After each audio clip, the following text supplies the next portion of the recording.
विजयनगर गांव के पास हाईवे पर एक ऐसी जगह थी जहां हर साल कार या ट्रक के अजीबोगरीब तरीके से उलट जाने वाले हादसे होते थे। वहां के गांव वाले मानते थे कि बंसी का भूत इन सड़क दुर्घटनाओं के लिए जिम्मेदार है। कई कहानियां और घटनाएं थी जिनकी चर्चाएं हमेशा गांव के चौराहे पर होती थी।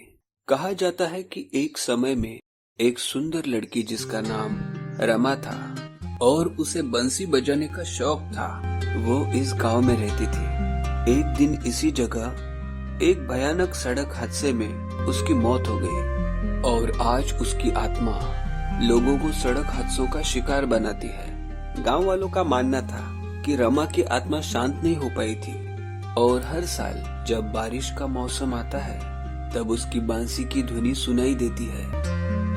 कुछ लोगों ने दावा किया था कि उन्होंने बंसी की ध्वनि सुनने के बाद एक परछाई सड़क के किनारे देखी थी। राहुल नाम का एक जवान लड़का आज इसी हाईवे से गुजरने वाला था। सुबह वो अखबार में कुछ आर्टिकल्स पढ़ रहा था जिसमें बारिश के वक्त ड्राइविंग के लिए कुछ सावधानियों के बारे में जानकारी दी गई थी। अखबार पढ़ने के बाद उसने अपनी यात्रा की तैयारी शुरू की। कार के ब्रेक्स, हेडलाइट्स चेक करने के बाद राहुल हाईवे की ओर निकल पड़ा। लगभग आधे रास्ते में शाम हो गई। जब राहुल उस चौराहे पर पहुंचा, वहां के ग्रामीणों ने उसे बंसी के भूत की कहानी सुनाई। राहुल ने इन बातों को ज्यादा गंभीरता से नहीं लिया और वो अपनी यात्रा के लिए वापस निकल पड़ा। लेकिन बांसी की कहानी उसके मन में कहीं ना कहीं गूंजती रही।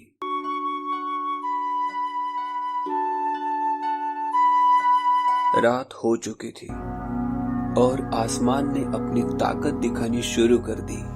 भारी बारिश रात के अंधेरे को और भी गहरा कर रही थी। कार के वाइपर्स पूरी ताकत से काम कर रहे थे, फिर भी पानी कम नहीं हो रहा था। कुछ ही समय में सड़कों पर पानी भरने लगा और एक मधुर सी बंसी की धुन राहुल को सुनाई देने लगी।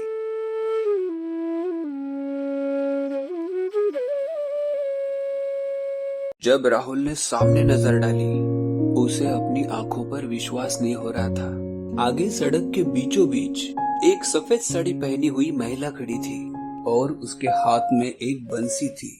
ये नजारा देखते ही राहुल अपनी कार के ऊपर से संतुलन खो बैठा और उसकी कार फिसलने लगी। इस वक्त राहुल को यकीन हो गया कि वो बंसी के भूत के प्रकोप का शिकार बनने वाला है।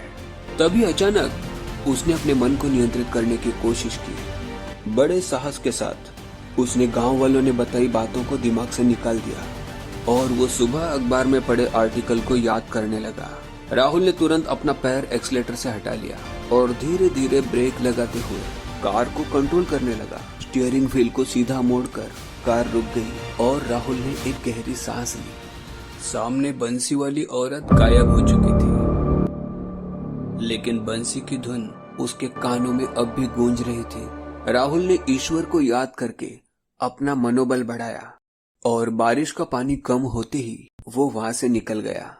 अगले दिन सुबह राहुल गांव वालों से मिलने गया और उन्हें बंसी वाले भूत की असली सच्चाई बताई। राहुल ने बताया कि असल में वहां कोई भूत नहीं था। कार वाले और ट्रक वाले चौराहे पर बांसी की कहानियां सुनते हैं और वो बातें उनके दिमाग में बैठ जाती है। उन हादसों के पीछे कोई भूत जिम्मेदार नहीं है, बल्कि वहां बनने वाली एक खतरनाक स्थिति है जिसे हाइड्रोप्लेनिंग कहा जाता है।